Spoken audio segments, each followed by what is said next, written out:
Welcome to this Primrose video production in which we will take a look around some of the prettiest corners of the Peak District National Park, the UK's first and foremost national park.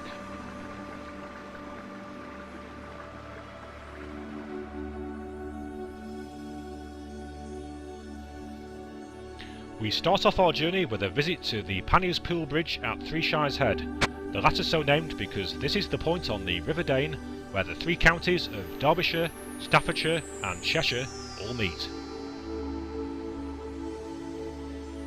Many stories are told about this immediate area, one of which concerns the nearby community of Flash, which incidentally at 1500 feet above sea level proclaims itself to be England's highest village. Many years ago, in the depths of winter, the people of Flash used to make counterfeit money, and they would come to the Three Shires Head to exchange it for goods. The fake money soon became known as Flash money. Three Shires Head is a remote place, and later stories tell of illegal boxing matches being held here, and when the police from one county turned up, the boxers would simply cross the bridge into another county and thus escape arrest.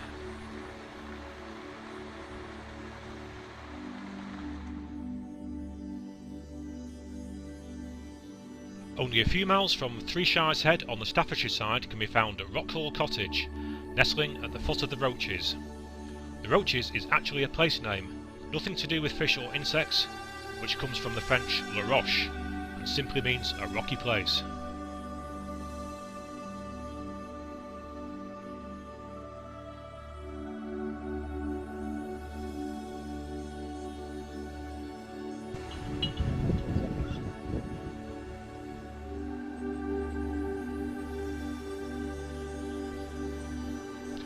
For many years, Rockhall Cottage, now a climbing bothy, was occupied by an eccentric gentleman called Doug Moller, the self-styled King and Lord of the Roaches. The Roaches is a magical place where Britain's high and lowlands meet in a wild tangle of soaring gritstone and boulder-strewn slopes. Not surprisingly, it's extremely popular among members of the climbing fraternity.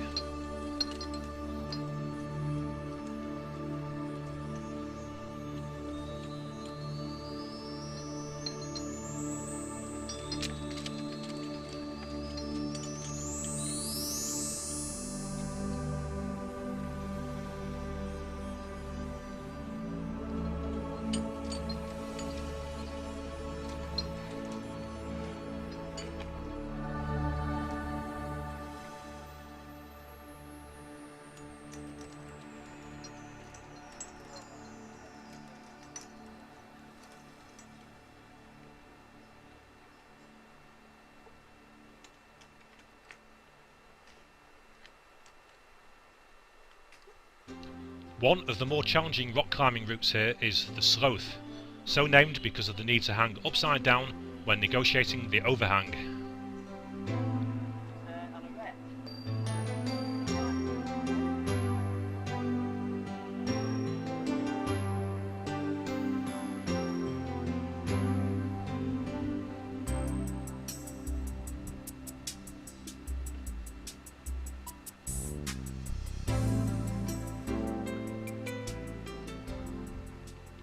Perhaps the most distinguished person ever to visit the Roaches was Princess Mary Adelaide, Duchess of Teck and first cousin to Queen Victoria.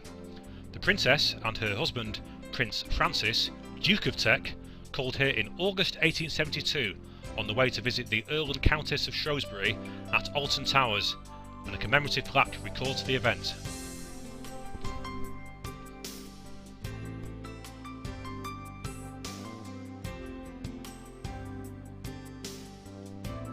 Less than 10 miles from Sheffield is the Longshore Estate, a wide expanse of open moorland, woodland and farms, with dramatic views and excellent walking. This is typical Peak District countryside.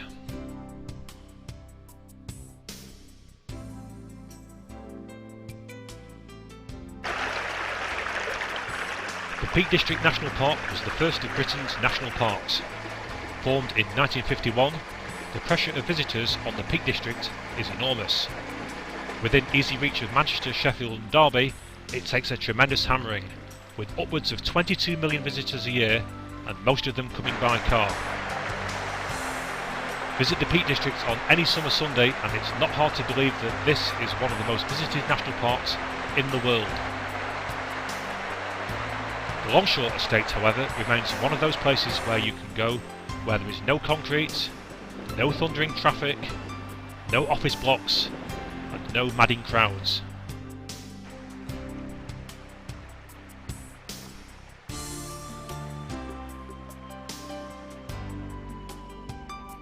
High above Burbage Brook, the isolated rocky knoll of Coal Walk is a 2-acre defensive hill fortification of somewhat mysterious origins.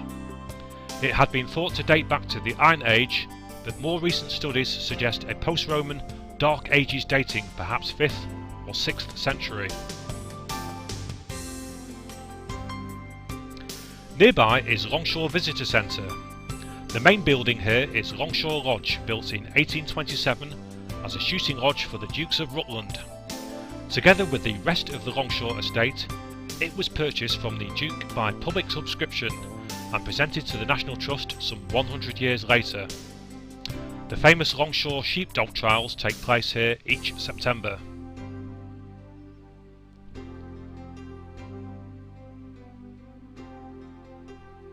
To the west, relics of ancient natural woodland have survived in parts of Padley Gorge, where the ground is too steep, too rough and too rocky for sheep to graze.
The numerous millstones scattered around this area, especially near Millstone Edge, are mostly thought to be imperfect rejects.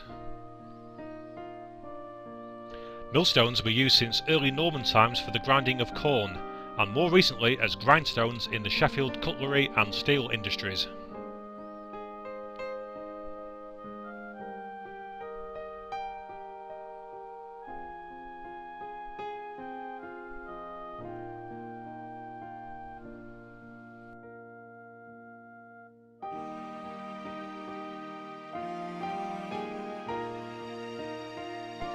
The introduction of superior French millstones in the mid-18th century caused a dramatic fall in demand for the local millstones, as they were less likely to leave grit in the flour. The trade for grindstones in the steel industry died away almost completely after the introduction of steam engine-driven roller mills in the 1860s. Water mills could no longer compete.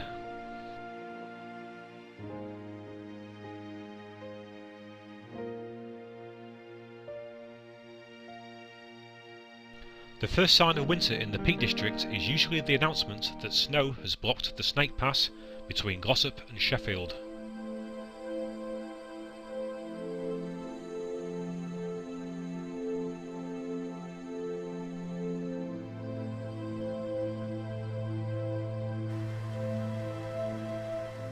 Not far from the summit of the Snake Pass are the high shelf stones, at 2,039 feet above sea level, one of the highest and windiest places in the whole of the Dark Peak.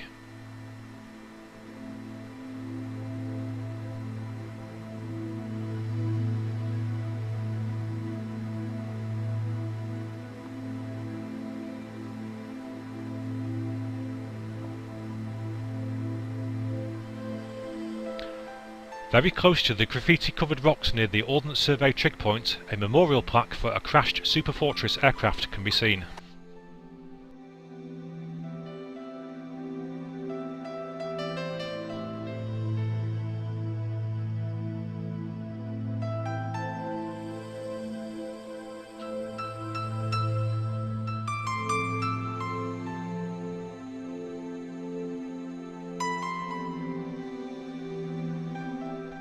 The gleaming metal of the wreckage is scattered over a wide area, almost as though the accident has only just happened. In fact, the crash, in which 13 airmen perished, occurred on the 3rd of November 1948.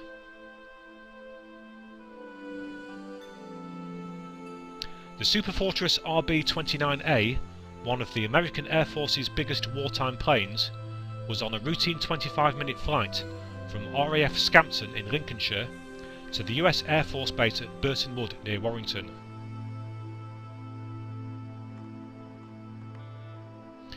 If it had been flying just a few hundred feet higher, it probably would have cleared the brow of the hill, but in thick cloud it ploughed into the hillside.